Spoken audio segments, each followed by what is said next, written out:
Riley had always been the kind of person who preferred staying in the background. She wasn't shy exactly, just careful. At 17, she'd learned that keeping your head down and minding your own business was the safest way to get through high school. She had her small circle of friends, her photography hobby, and her weekend job at the local bookstore. That was enough for her. Lincoln High was like any other school. There were the popular kids, the athletes, the drama club people, and then everyone else just trying to survive until graduation. Riley fell into that last category. She'd walk through the hallways with her headphones on, camera bag slung over her shoulder, observing everything but rarely getting involved in anything. That's why she noticed things other people missed. Through her photographer's eye, she saw the small moments, the quiet interactions that happened in the corners and shadows of the school. And for the past 3 months, she'd been seeing something that made her stomach turn every single day. There was this girl, Sophie. She was a freshman, small for her age, with dark hair she usually wore in a ponytail. Riley didn't know her personally, but she'd seen her around. Sophie was the kind of student who always seemed to be rushing somewhere, books clutched to her chest, eyes down. She ate lunch alone in the library. She never raised her hand in class, even when Riley saw her in the same history period. And then there was Brandon's group. Brandon Hughes was one of those guys who peaked in high school and somehow convinced himself he was more important than he actually was. He was a senior, played basketball, had that confident swagger that some people mistook for charm, but Riley saw through it. She'd watched him and his 3 closest friends target Sophie with a cruelty that was hard to witness. It started small. Riley first noticed it in the cafeteria about 3 months into the school year. Sophie had been walking to an empty table when one of Brandon's friends, Kyle, deliberately stuck his foot out. Sophie's tray went flying, food scattering across the floor. The entire cafeteria laughed. Riley was sitting 2 tables away, and she saw Sophie's face go bright red as she dropped to her knees to clean up the mess. The lunch monitor barely glanced over. After that, it got worse. Much worse. Riley started noticing it everywhere. In the hallways between classes, Brandon's group would knock Sophie's books out of her hands. They'd make loud comments as she walked by, crude jokes about her appearance, her clothes, the way she walked. They'd mimic her voice when she gave presentations in class. Once, Riley watched through the window as they surrounded Sophie in the courtyard, phones out, recording her as she tried to push past them. The video ended up online that same night with a caption that made Riley's blood boil.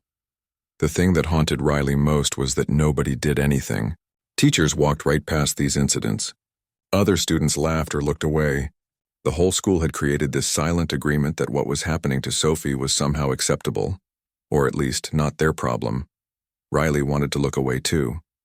God, she wanted to so badly. Every time she witnessed something, she felt this knot form in her stomach.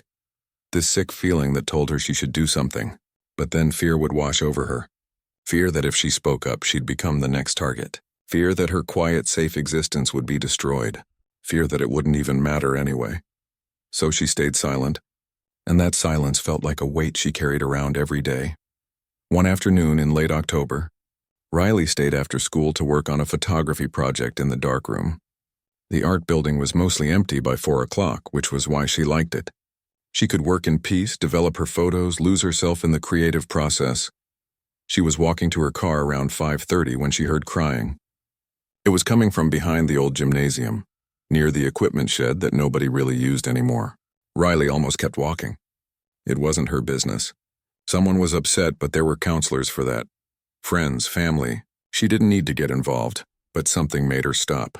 Maybe it was the sound of the crying, so broken and desperate. Maybe it was 3 months of guilt building up inside her. Whatever it was, Riley changed direction and walked around the side of the gymnasium. Sophie was sitting on the ground, back against the shed, knees pulled up to her chest. Her face was buried in her arms and her whole body was shaking with sobs. Her backpack was torn open beside her, contents scattered in the dirt.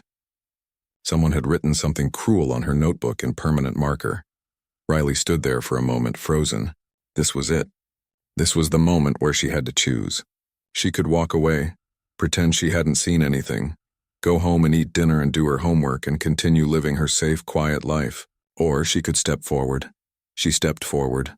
Sophie's head jerked up and Riley saw her face properly for the first time. Her eyes were red and swollen, mascara running down her cheeks. There was a look of pure terror in those eyes, like she was expecting whoever found her to make things even worse. Hey, Riley said softly, holding up her hands. I'm not gonna hurt you or anything. I just heard someone crying. Sophie quickly tried to wipe her face, scrambling to stuff her belongings back into her torn backpack. I'm fine, she said, her voice cracking. I'm okay. You can go, but Riley didn't go. She sat down on the ground a few feet away from Sophie, giving her space but making it clear she wasn't leaving. They sat in silence for a while. The autumn sun was getting low, casting long shadows across the school grounds. I've seen what they do to you, Riley finally said. Brandon and his friends. I've been seeing it for months. Sophie went very still. She didn't look at Riley, just stared at her hands. Then you know you should stay away from me, she whispered. Unless you want them to start on you too. Riley felt something crack inside her chest. This girl was trying to protect her. This freshman who had been tormented for months was more concerned about Riley becoming a target than about her own situation. How long has it been going on? Riley asked. Sophie was quiet for so long that Riley thought she might not answer. Then in a voice so small Riley had to lean in to hear it, she said, Since the first week of school.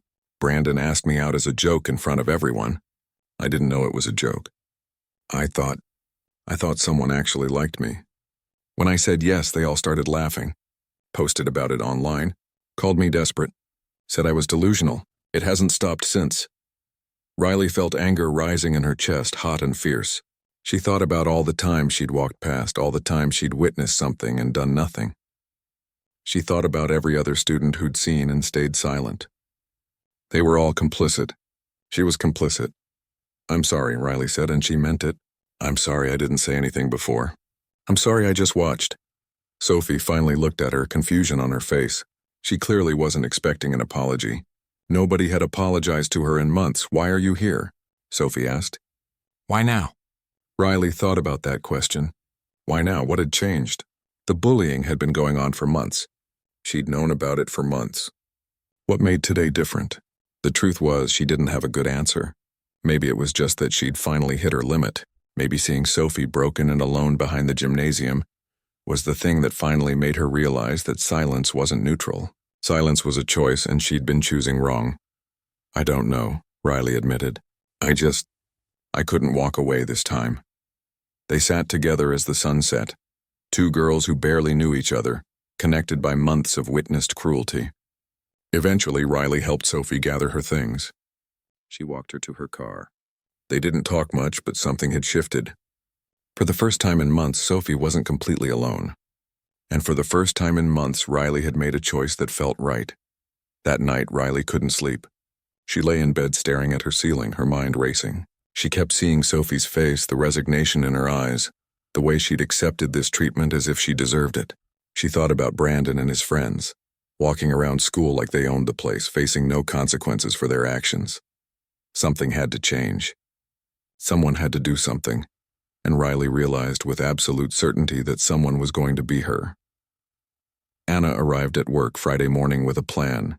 Well, not really a plan, more like a desperate hope that she could figure something out. She'd spent half the night researching cyberbullying, looking up resources, trying to understand what Tyler was going through and what could be done about it. What she'd learned terrified her. Kids who were bullied like this sometimes hurt themselves. Sometimes worse. The statistics were horrifying, and every number represented a real child, a real family destroyed by pain that could have been prevented. Anna couldn't let Tyler become another statistic. She wouldn't. The first thing she did was pay closer attention to everything happening in the house. She started arriving 10 minutes early and staying 10 minutes late, trying to observe the family dynamics more carefully.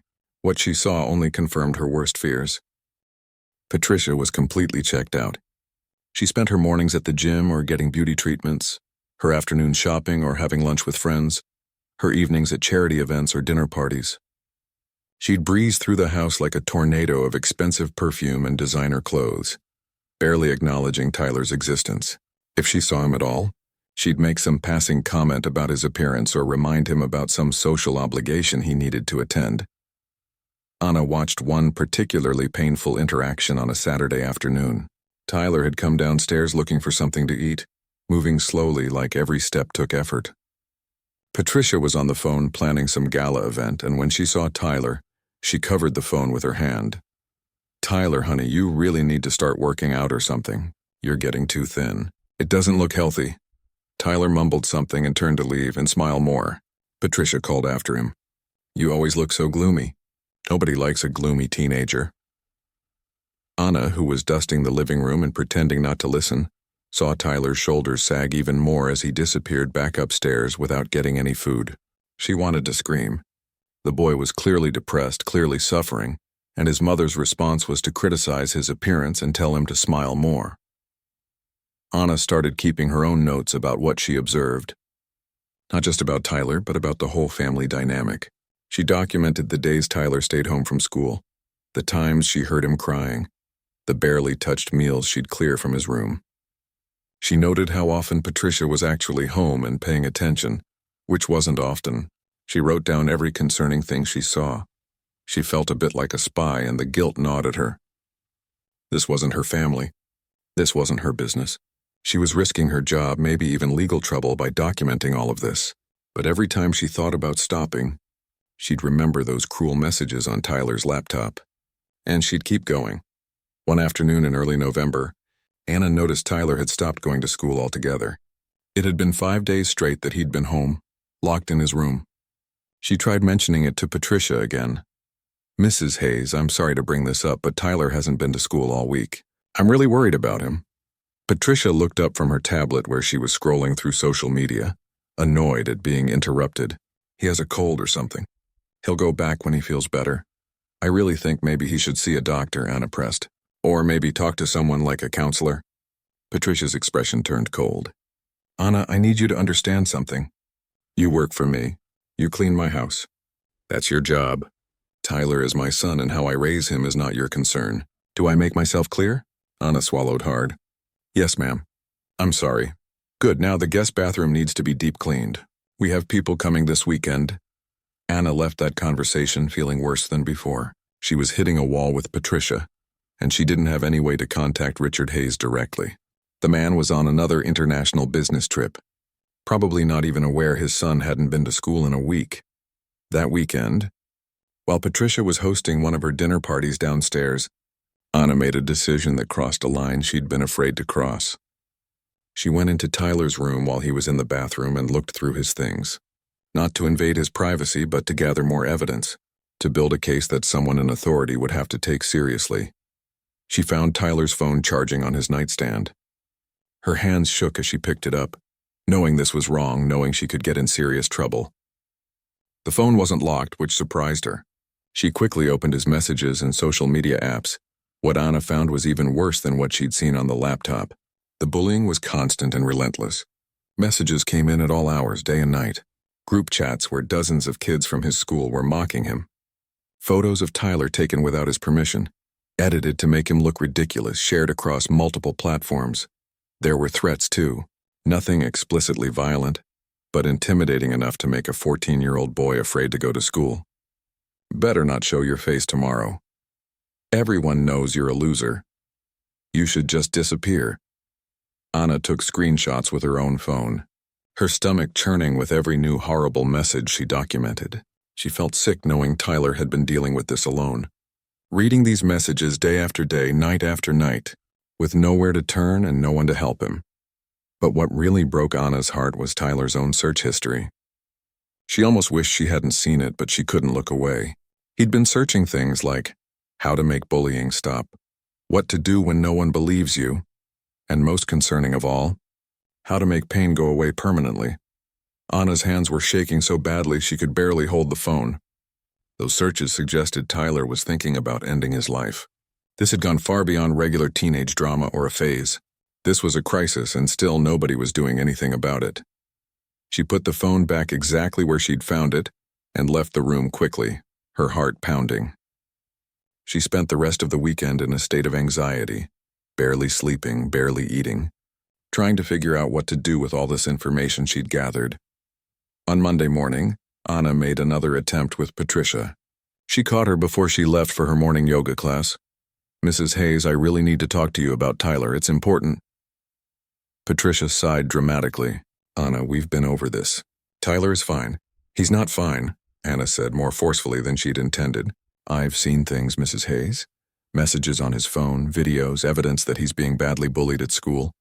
He's in trouble and he needs help. Patricia's face turned red. You looked through my son's phone? How dare you? That's a complete violation of privacy. I know, and I'm sorry, but no buts, Anna. What you did was inappropriate and probably illegal. You crossed a line. Please just look at what I found, Anna pleaded, pulling out her phone to show the screenshots. Look at what those kids are doing to him. Look at what he's been searching for online. This is serious. Patricia glanced at the phone screen for about 3 seconds before looking away. Boys can be mean to each other. It's part of growing up. Tyler needs to toughen up and learn to handle it. The real world isn't kind, and the sooner he learns that, the better. Anna couldn't believe what she was hearing. He's searching for ways to end his life, Mrs. Hayes. This isn't about toughening up. This is about survival. Don't be so dramatic, Patricia snapped. Tyler would never do something like that. You're overreacting because you don't understand how teenagers are these days. They're all dramatic and emotional. It's normal. It's not normal, Anna said quietly. And I can't just ignore this. Patricia's expression turned threatening. Yes, you can. In fact, you will. And if I hear that you've been going through my son's personal belongings again, or overstepping your boundaries, you'll be fired immediately. Am I clear? Anna nodded, knowing she was defeated. For now, that week was torture. Anna went through her daily routine, cleaning the massive house while Tyler remained locked in his room. She could feel the situation getting worse with every passing day. The boy was disappearing, both physically and emotionally, and nobody was doing anything to stop it. On Thursday afternoon, something happened that changed everything. Richard Hayes came home unexpectedly. Anna heard his car pull into the driveway around 3 in the afternoon, hours before she expected to see him. She was in the kitchen when he walked in, looking exhausted from travel, pulling a small suitcase behind him. Hello, sir, Anna said politely. I didn't know you'd be home today. Change of plans, Richard said, loosening his tie. Meeting got canceled, so I caught an early flight. Is Patricia here? She's at lunch with friends. Should be back around 5. Richard nodded and headed toward his office, but Anna saw her opportunity. It might be her only chance. She had to take it. Mr. Hayes, she called after him, her voice shaking. Could I speak with you for a moment? It's about Tyler. Richard turned back, looking surprised. In 3 years, Anna had probably never initiated a conversation with him. Is everything all right? No, sir. Nothing is all right. Could we talk in private? Something in Anna's tone must have concerned him, because Richard gestured toward his office. Come on in. Anna followed him into the office, her heart pounding so hard she thought it might burst out of her chest. This was it. She was either about to help Tyler or she was about to lose her job. Maybe both. Richard sat behind his massive desk and looked at her expectantly. What's going on with Tyler? Anna took a deep breath and started talking. She told him everything. About Tyler's withdrawal over the past year. About the crying she'd heard. About him missing weeks of school. About the bruises she'd seen. About the laptop she'd found open, and the messages she'd discovered. About the phone she'd looked through, knowing it was wrong but feeling like she had no choice. She pulled out her own phone and showed Richard the screenshots she'd taken. The cruel messages, the threatening posts, the videos of Tyler being physically harassed at school, the concerning search history. As Anna talked, she watched Richard's face change. Confusion turned to concern, then to disbelief, then to horror, then to fury. His hands clenched into fists on the desk. His jaw tightened. How long has this been going on? He asked, his voice dangerously quiet. Based on what I've seen, at least a year, probably longer. And Patricia knows about this? Anna hesitated. I've tried to tell her multiple times. She doesn't think it's serious. She thinks Tyler is just being dramatic. Richard stood up abruptly, pacing behind his desk. Why didn't you come to me sooner? You're never here, sir, Anna said gently. I don't have your direct contact information. And honestly, I wasn't sure you'd listen to me either. I'm just the housekeeper. Richard stopped pacing and looked at her. Really looked at her, maybe for the first time in 3 years. You're not just anything, Anna. You clearly care more about my son than his own mother does. The bitterness in his voice was sharp. Anna stayed quiet. I need to see Tyler, Richard said suddenly. Right now. They went upstairs together. Richard knocked on Tyler's door, then used his key when there was no answer. The room was dark, curtains drawn, and it took a moment for Anna's eyes to adjust. Tyler was curled up on his bed facing the wall. "Tyler," Richard said softly. "Son, it's Dad. Can we talk?" Tyler didn't move or respond. Richard sat on the edge of the bed and placed a hand on his son's shoulder. Tyler flinched at the touch. Anna watched from the doorway as Richard tried to talk to his son, but Tyler remained unresponsive, curled into himself. After several minutes, Richard stood up and quietly left the room with Anna following behind. In the hallway, Richard looked devastated. "I had no idea. How did I not see this?" "You weren't here to see it," Anna said quietly. "And when you were here, you were working." Tyler got very good at hiding it. Richard was silent for a long moment. Then he looked at Anna with an expression she couldn't quite read. "Will you help me? Help me figure out how to fix this?" Anna hadn't expected that. "Sir, I've built a billion-dollar company, but I clearly failed at the most important job I have. Being a father. You've been paying attention when no one else was, so I'm asking you, will you help me help my son?" Anna thought about all the risks, about Patricia's threats, about how this could blow up in her face, about how she could lose everything. Then she thought about Tyler's broken sobs and those terrifying internet searches. "Yes," Anna said. "I'll help. Whatever it takes." The next 2 weeks were intense. Richard canceled all his business trips and stayed home, something Anna gathered was extremely unusual for him. He worked from his home office but made it clear that Tyler was now his top priority. The first thing Richard did was schedule an emergency appointment with a therapist who specialized in teen trauma and bullying. Tyler refused to go at first, but Richard was gentle and persistent. He didn't force it, just kept showing up, kept trying, kept being present in a way he clearly hadn't been for a long time. Anna watched this transformation with mixed feelings.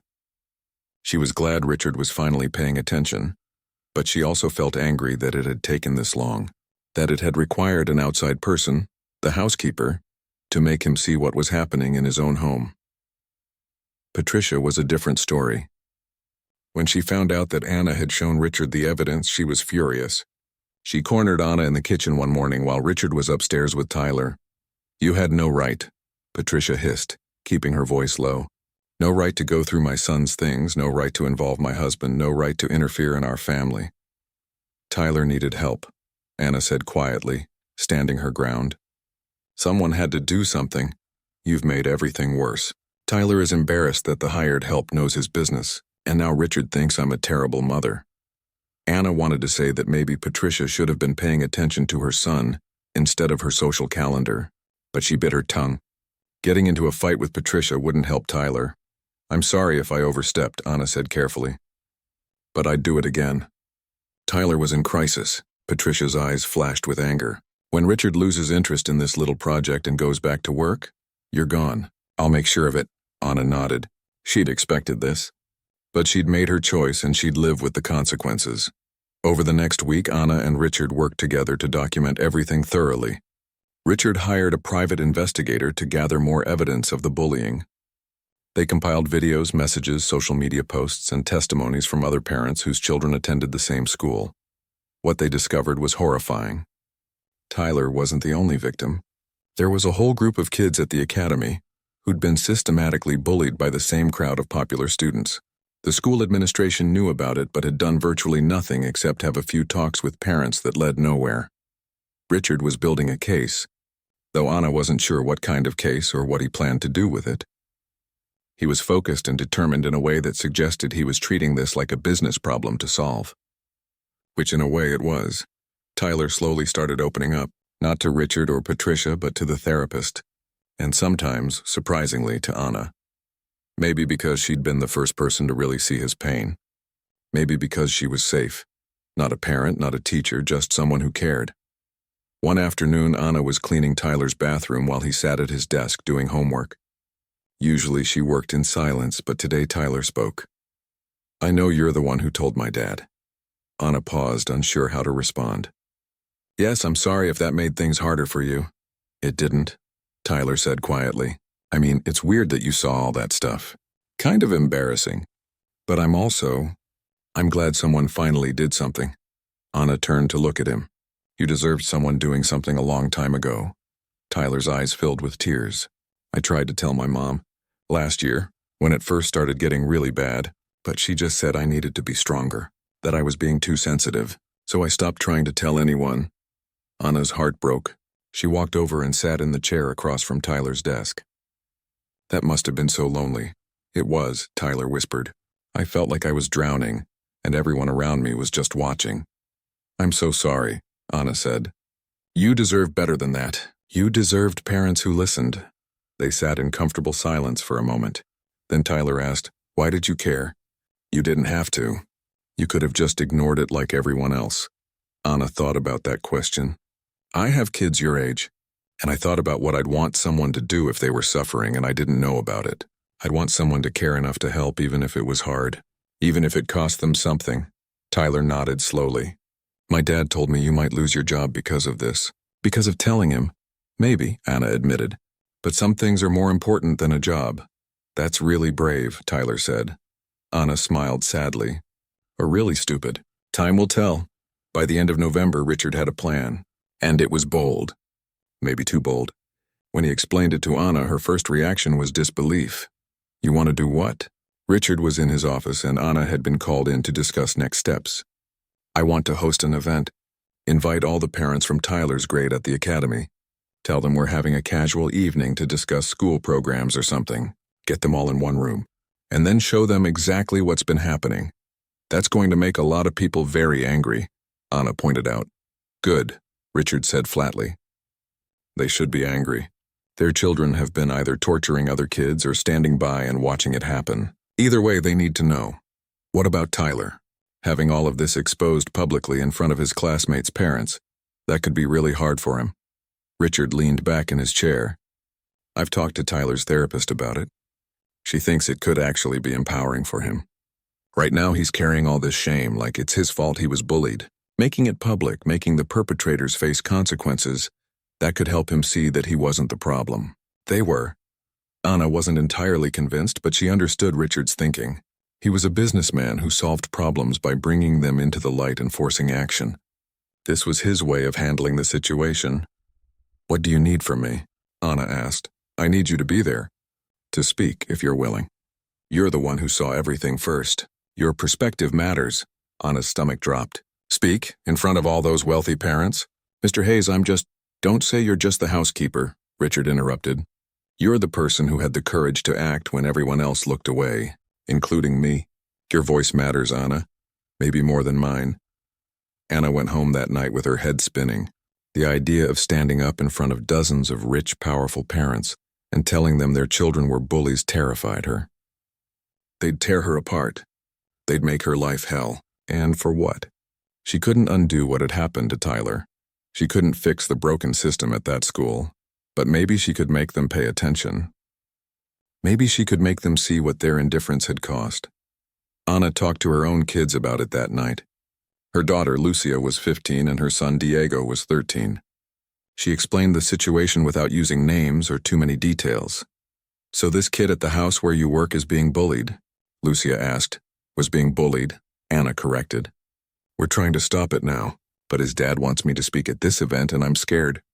Of what? Diego asked. Of saying the wrong thing. Of making it worse. Of losing my job. Lucia looked at her seriously. Mom, you're always telling us to stand up for what's right even when it's hard. This is you doing that? But what if I can't do it right? What if I freeze up or say something stupid? Then you say something stupid, Lucia shrugged. But at least you tried. That's more than most people do. Anna hugged her kids tight that night, grateful for their wisdom. They were right. She had to try. The event was scheduled for the first Friday in December.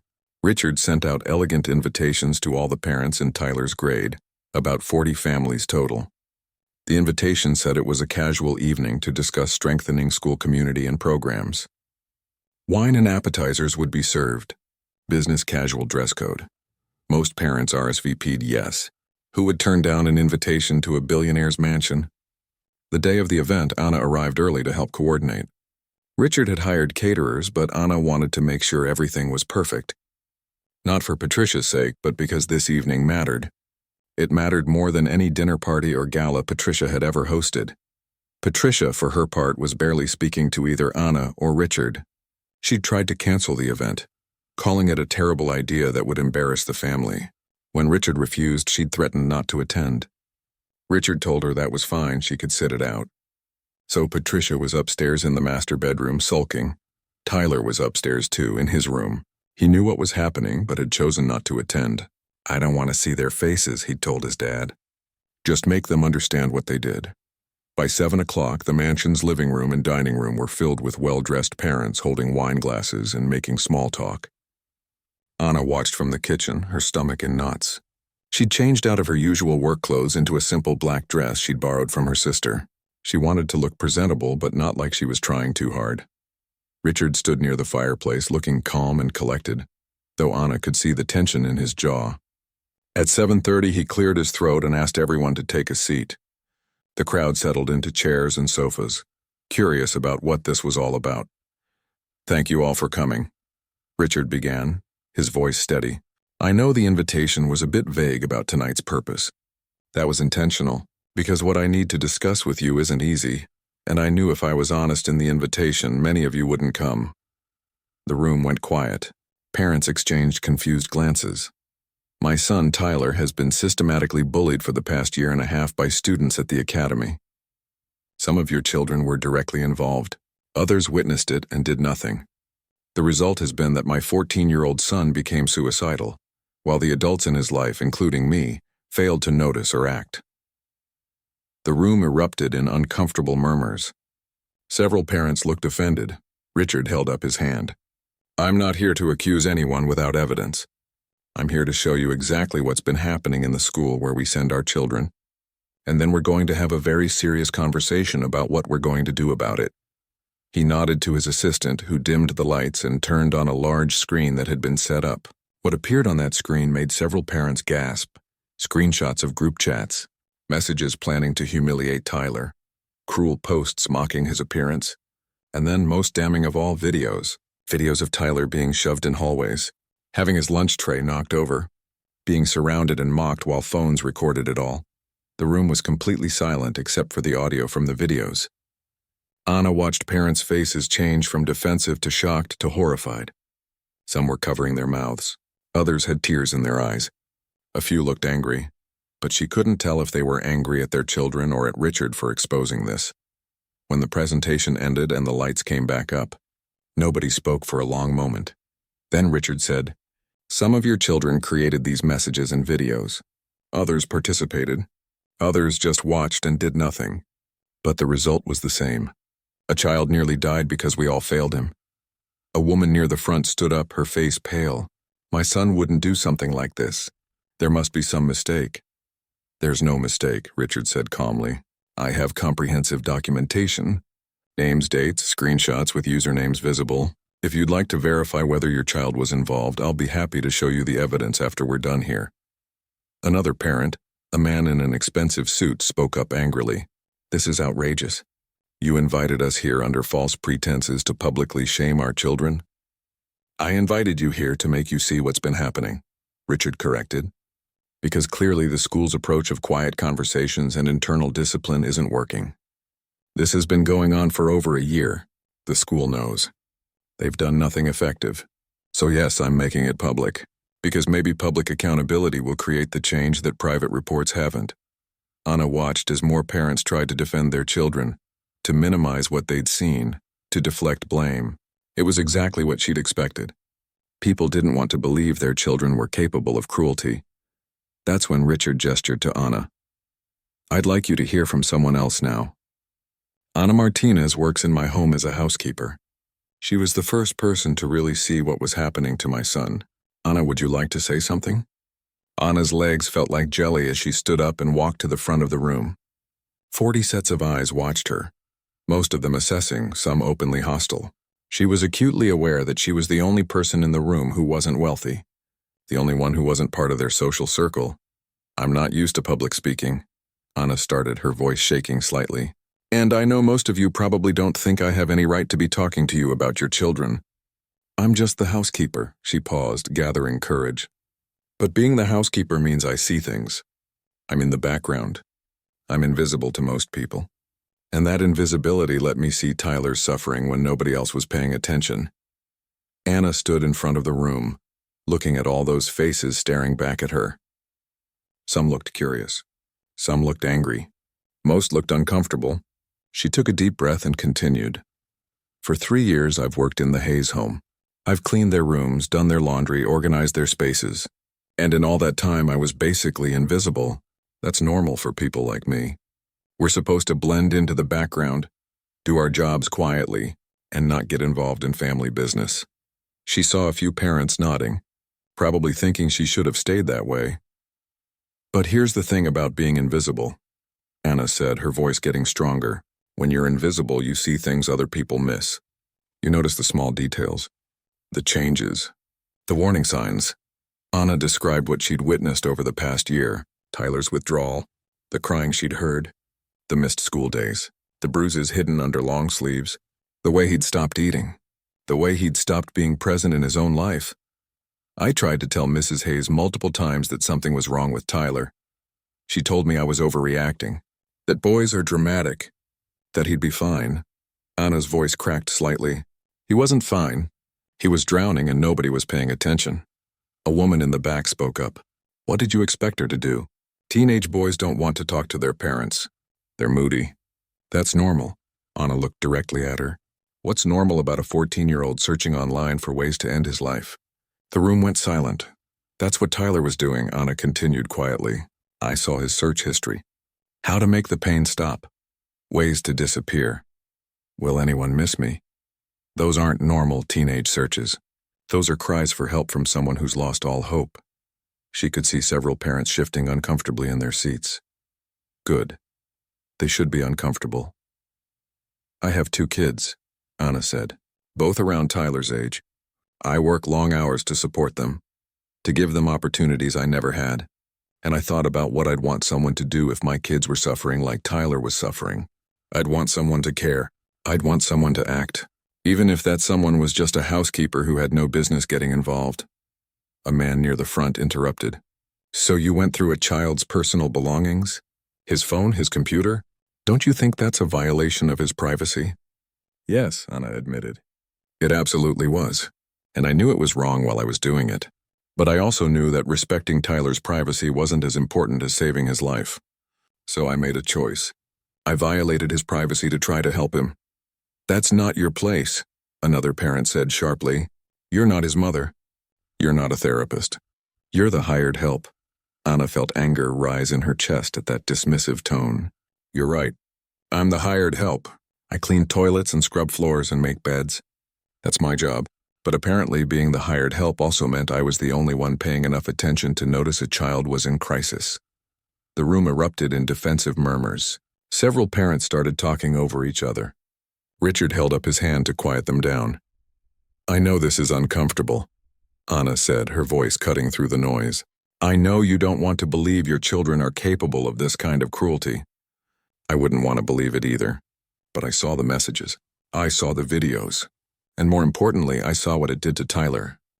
She took a step forward, making eye contact with different parents around the room. Your children tortured him. That's not too strong a word. They systematically destroyed his sense of self-worth, his mental health, his will to live. And they did it publicly for entertainment while recording it and sharing it online. Kids are mean sometimes, someone muttered.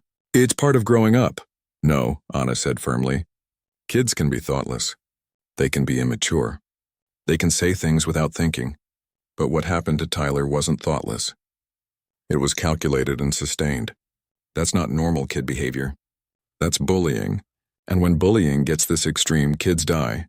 The room fell silent again. Anna could feel her hands shaking, but she kept going. I want you to imagine something, she said softly. Imagine your child is so afraid to go to school that they make themselves sick every morning. Imagine they spend their lunch period hiding in the bathroom to avoid their tormentors. Imagine they go to bed every night reading messages telling them they're worthless, that nobody likes them, that the world would be better without them. Anna saw a few parents wipe their eyes. She continued. Now imagine that nobody helps them. Not their teachers who witness the harassment and look away. Not the school administrators who receive reports and do nothing. Not their parents who are too busy or too distracted to notice their child is falling apart. Imagine being that alone, that hopeless. That's what Tyler lived with for over a year. A woman stood up, tears streaming down her face. My daughter was involved. I saw her name in those messages. I don't understand how this happened. How she could do something like this. That's the question you need to ask her, Anna said gently. And more importantly, you need to teach her that this behavior has consequences. Real consequences. Another parent spoke up, this one sounding less defensive. What do you think should happen? What should we do? Anna looked at Richard, who nodded for her to continue. I think the school needs to do more than have quiet conversations with parents, Anna said. I think there need to be real policies with real enforcement. I think the children who participated in this need to face meaningful consequences and get counseling to understand why what they did was wrong. And I think all of us as adults need to pay better attention to our children. She paused, then added, but honestly, I'm just a housekeeper. I don't have all the answers. I just know that what's been happening can't continue. Too many kids are suffering in silence because the adults in their lives aren't looking closely enough to see. Anna stepped back, her part done. Her legs were shaking and she felt like she might pass out, but she'd said what needed to be said. The meeting continued for another 2 hours. Some parents remained defensive, but many were genuinely shocked and wanted to know how to address the situation. Richard had prepared a comprehensive proposal for changes at the school, including mandatory anti-bullying training, a restructured reporting system, and clear consequences for harassment.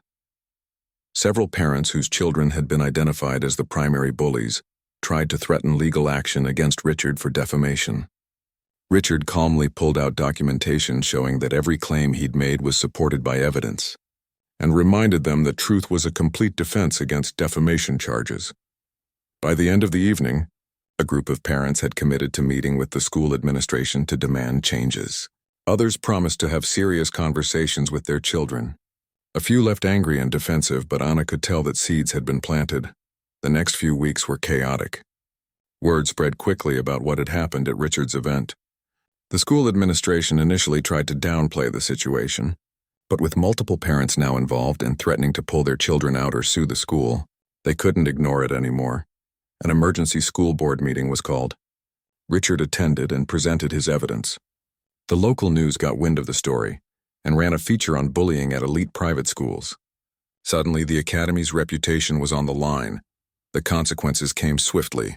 4 students identified as the primary instigators of the bullying were suspended for 2 weeks and required to complete extensive counseling before returning. Their parents were given ultimatums: get your children help and commit to behavioral contracts, or find another school. The school implemented new policies including mandatory training for all staff on recognizing and addressing bullying, an anonymous reporting system that students could use safely, and consequences that actually meant something rather than just a talking to in the principal's office. But the fallout for Anna was intense. Patricia made good on her threat and told Richard she wanted Anna fired. Richard refused, which led to massive fights between them. Anna could hear them arguing even when she tried to keep to other parts of the house. She violated our privacy. She went through our son's things. Patricia would shout, she saved our son's life. Richard would shout back, which is more than you did. The marriage was clearly falling apart. Anna felt guilty about that, even though she knew it wasn't really her fault. Patricia and Richard's problems ran much deeper than this situation. But she'd certainly been the catalyst that brought everything to the surface. 3 weeks after the event at the mansion, Patricia told Anna she was taking a job offer in another city and would be leaving at the end of the month. The separation from Richard was coming, possibly divorce. This is your fault, Patricia told Anna coldly. You destroyed my marriage. Anna wanted to argue, to point out all the ways Patricia had failed her own son and husband long before Anna got involved. But she just nodded and stayed quiet. Patricia was going through her own reckoning and arguing wouldn't help. Tyler, meanwhile, was slowly improving. He'd started going back to school where the atmosphere had changed significantly.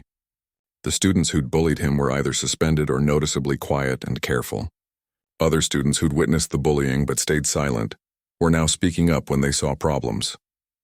Tyler thanked Anna one afternoon while she was cleaning his room. My therapist says I'm making progress. She says the fact that people actually did something about the bullying helps me feel less powerless.